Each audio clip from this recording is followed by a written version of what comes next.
জি আপা, আপনারা নারীদেরকে নিয়ে অনেক কাজ করছেন, কথা বলছেন। তবে নারীদের ব্যাপারে যদি ক্ষমতায় যদি আপনারা যান, নারীদের জন্য কি, কি কাজ করবেন আসলে?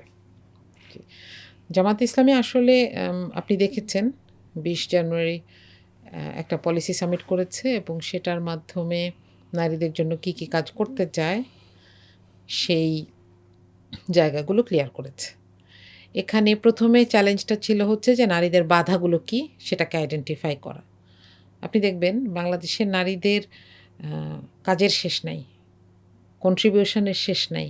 কিন্তু সেগুলো রেকগনাইজড না। কারণ এখানে ইনফর্মাল কাজ বেশি। একজন নারী যদি আরেকটা বাসায় গিয়ে একই কাজ করেন তিনি পেমেন্ট পাবেন, তার একটা অ্যাকাউন্ট হবে অথবা আরেকটা জায়গায় গিয়ে কিন্তু তিনি নিজের বাসায় যেটা করছেন সেটাকে তিনি নিজেই রেকগনাইজ করছেন না। আপনার শিক্ষা প্রতিষ্ঠানের ম্যানেজমেন্ট করে ফেলুন সম্পূর্ণ ডিজিটালাইজড। ব্যবহার করুন তালিমি ক্লাউড স্কুল বা মাদ্রাসা ম্যানেজমেন্ট সফটওয়্যার। সফটওয়্যারটি সম্পূর্ণ ফ্রি ট্রায়াল নিতে এখনই কিউআর কোড স্ক্যান করুন বা কমেন্টে দেওয়া লিঙ্কের ফর্মটি ফিল আপ করুন। এখানে সচেতনতা নাই। আবার এটার যারা বেনিফিশিয়ারি তারাও এটা স্বীকার করছে না। তারা বলছে যে এরকমই তো হবে। ঠিক আছে? দ্বিতীয়ত যেটা চ্যালেঞ্জ আমরা দেখেছি সেটা হচ্ছে যে নারীর স্বাস্থ্য এবং শিক্ষা অনেক বেশি বাধার সম্মুখীন হতে হচ্ছে। এখানে একটা পজিটিভ জিনিস আছে সেটা হচ্ছে যে শিক্ষায় মাধ্যমিক এবং উচ্চ মাধ্যমিক পর্যায়ে নারীর অংশগ্রহণ আগের থেকে বেশি এবং কিছু, কিছু ক্ষেত্রে পুরুষের চেয়ে বেশি। কিন্তু সেটাই অনার্স লেভেলে এসে ড্রপ আউট হয়ে যাচ্ছে। কারণটা কি? কারণ ওই যে সামাজিক নিরাপত্তা কিংবা বিয়ে হয়ে যাওয়া এরকম বিভিন্ন কারণে একজন নারী হয়তো কন্টিনিউ করতে পারছেন না। তো এই জায়গাটাতে সাহায্য করার জন্য জামাত যেটা বলেছে যে মেধার ভিত্তিতে আন্ডারগ্র্যাডের যে এডুকেশন সিস্টেম সরকারি সেটাকে ফ্রি করে দেওয়া হবে আন্ডারগ্র্যাড এবং গ্র্যাড অর্থাৎ অনার্স মাস্টার্স। স্বাস্থ্যের ক্ষেত্রে সবচেয়ে বড় চ্যালেঞ্জ যেটা আমাদের একসময় মাতৃমৃত্যু এবং শিশু মৃত্যুর হার অনেক বেশি ছিল সেটা এখন কমে এসেছে কিন্তু তারপরেও একজন প্রসূতি মা কিংবা একজন গর্ভবতী মা তিনি চিকিৎসার জন্য যে যাবেন এবং সেখানে এক জায়গায় সবগুলো সেবা পাবেন এই ব্যবস্থাটা নাই। তো এটার জন্য জামাত যেটা বলেছে যে জেলা সদর হাসপাতালগুলোতে এবং বিভাগীয় সদর হাসপাতালগুলোতে নারী এবং মা ও শিশু কেন্দ্রগুলোকে আলাদা করে সেটাকে অ্যাক্টিভ করার ক্ষেত্রে চেষ্টা করবে। এখানে ইনফ্রাস্ট্রাকচারটা আছে, এটা খুব বাজেটের বিষয় না, এটা জাস্ট একটা ম্যানেজমেন্টের বিষয়। হ্যাঁ, যেটা আছে সেটাকে অ্যাক্টিভ করা। আর এর পরের চ্যালেঞ্জ আমরা গিয়ে দেখলাম যে নারীর যে বেসিক অধিকারগুলো আছে যে সে স্বাস্থ্য রক্ষার জন্য সে জায়গা পাচ্ছে কিনা, তার বিনোদনের জন্য নিরাপদ জায়গা আছে কিনা, যেই নারীকে রাস্তায় বের হতে হচ্ছে তার পথের যাত্রাটা তার জন্য নিরাপদ কিনা, এমনকি তার জন্য পর্যাপ্ত পাবলিক ওয়াশরুম যেটা অবশ্যই স্বাস্থ্যসম্মত হবে এবং নারীবান্ধব হবে এবং সেটার সাথে, সাথে নামাজের জায়গা যারা নামাজ পড়তে চান সেই জায়গাগুলো নাই। তো এটার ব্যাপারে ব্যবস্থা নেওয়া হবে উল্লেখ করা হয়েছে। আর এই তো মোটামুটি সবকিছু মিলে একজন নারী যেন নিরাপদ বোধ করেন এবং আরেকটা বিষয় আসি সেটা হচ্ছে যে কর্মক্ষেত্রে নারীর যে অবস্থান সেটাকে সিকিউর এবং মর্যাদাপূর্ণ করার জন্য বেশ কিছু পদক্ষেপের কথা বলা হয়েছে। একটা হচ্ছে যে অনেক সময় মা হওয়ার কারণে নারীর একটা ড্রপ আউট হয় এবং তিনি যেন ক্যারিয়ারের ওই সময়টাতে পুরোপুরি কাজ থেকে সরে আসতে না হয় এটার জন্য তাকে কর্মঘণ্টা অ্যাডজাস্ট করার একটা সুবিধা দেয়া হবে। তাই না? আমির জামাত বলেছেন যে ৫ ঘন্টা কর্মঘণ্টা করার জি, ব্যাপারে বলেছেন। এটা একটা প্রভিশন হিসেবে বলা হয়েছে। কিন্তু ওই যে আপনাকে বলছিলাম না যে টার্গেট যখন করা হয়, ওই যে বলে না যে যারে দেখতে নারী তার চলন বাঁকা, হ্যাঁ? তো এইটাকেও এত সুন্দর করে বিকৃত করে ফেলা হলো যে উনি মেয়েদেরকে বলেছেন তাদের যোগ্যতা কম তারা ৫ ঘন্টা কাজ করবে। মেয়েদেরকে আর বাইরে যেতে দিবেন না। দেখেন আমাদের দেশে ম্যাটারনিটি লিভ যে ৬ মাস, সেইটা কি নারীর যোগ্যতা কমায় দেওয়ার জন্য?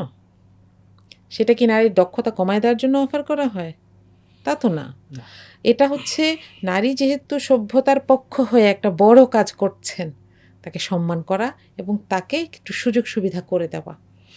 এই যে একটা বাচ্চাকে ধারণ করতে গিয়ে এবং তাকে একদম ইনিশিয়াল লেভেলের লালন পালন করতে গিয়ে যে বাড়তি পরিশ্রমটুকু করতে হয় সেটাকে সম্মান করা আর কিচ্ছু না, এবং তাকে সেটার ব্যবস্থা করে দেওয়া, কারণ এটা শুধু মানসিক বিষয় না, এটা একটা শারীরিক বিষয়। তাহলে তার যে বিশ্রাম দরকার, তার যে বাড়তি কেয়ারটা দরকার, এটা যেন তাকে দেয়া যায় ঘরেই থেকে, এই ব্যবস্থা করা হচ্ছে। এটা তো নারীকে ঘরে রাখার কোনো ষড়যন্ত্র ছিল না। তাহলে একই কথা যখন আরেকটু এগিয়ে বলা হচ্ছে যে এর পরেও যদি কোনো নারী চান যে তিনি একটা পার্ট টাইম কাজ করবেন, যেন তার স্কিল ডেভেলপমেন্টের পথটা গতিরুদ্ধ হয়ে না যায়, সাথে সাথে তিনি ঘরেও সময় দিতে পারেন, সেইটাকে খুব নেগেটিভলি প্রচার করা হয়ে গেল, তাই না? তো আমি এটাকে এখনও বলবো যে ইটস অ্যান ওয়ান্ডারফুল প্রভিশন। এটা আমাদের নারীদের ক্যারিয়ারে একটা নতুন মাত্রা যোগ করবে, বিশেষ করে যারা এমনকি ধরেন কেউ মাস্টার্স করছে, ওই সময় সে একটা পার্ট টাইম চাকরি করতে চায়, তার জন্য এটা একটা সুন্দর সুযোগ হবে যে সে একটা পার্ট টাইম কাজ করলো, সাথে সাথে পড়ালেখাটা চালালো। সবাই তো আর সংসার বাচ্চার জন্য পার্ট টাইম কাজ করতে চায় না, তাই না? কেউ হয়তো একটা বাইরে পড়তে যাবে, সে একটা পার্ট টাইম কাজ করলো। কিন্তু এখন যেটা সিস্টেম, যে আপনি একটা জবে ঢুকলে ইদার 8 আওয়ার্স অর 0, না হলে চাকরি নাই। চাকরি নেই। জি। এই জায়গাটা যেন তৈরি না হয়, সেজন্য আমি বলবো যে এটা একটা খুব সুন্দর একটা প্রস্তাব। তো এটি সহ বেশ কিছু জায়গায় নারীর কর্মসংস্থানকে সিকিওর এবং সুন্দর করার জন্য কিছু সুপারিশ করা হয়েছে। এবং আরেকটা বিষয় হচ্ছে যে একটা নারী বিশ্ববিদ্যালয় করার ব্যাপারে plan- জি জি।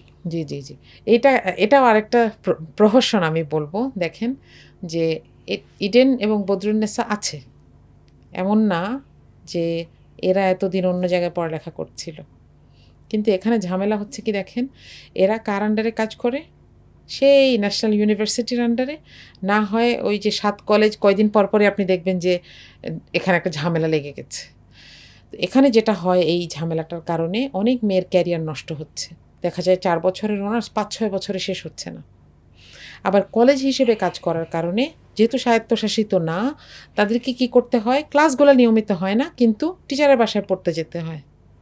এটা হচ্ছে একটা জাতির জন্য প্রচণ্ড রকম সময় এবং অর্থের অপচয়। যখন ঘোষণা দেওয়া হলো যে এই দুটো মিলে এশিয়ার বৃহত্তম একটা নারী বিশ্ববিদ্যালয় করা সম্ভব এবং সেটার জন্য চিন্তাভাবনা করা হবে, এটা আমার কাছে একটা চমৎকার সুযোগ মনে হয়েছে।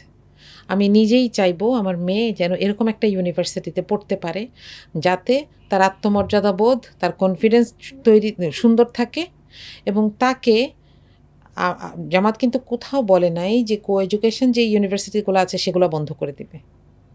কিন্তু এটা আমার মনে হয় আমি সহ যে কোনো নারী স্বীকার করবেন যে একটা ইউনিভার্সিটিতে যখন কো এডুকেশন থাকে, তখন তাকে অনেক সতর্ক থাকতে হয়, যেটা একটা মেয়েদের ইউনিভার্সিটিতে তাকে সেই সতর্কতা থাকতে হয় না। আমি নিজে মেয়েদের স্কুল, মেয়েদের কলেজে পড়েছি, আমার নিজেকে ইউনিভার্সিটিতে এসে অনেক কিছু অ্যাডজাস্ট করতে হয়েছে। হ্যাঁ, তো এখন কেউ চাইলেই সেই জায়গাটা চুজ করতে পারবেন, কোনো অসুবিধা নাই।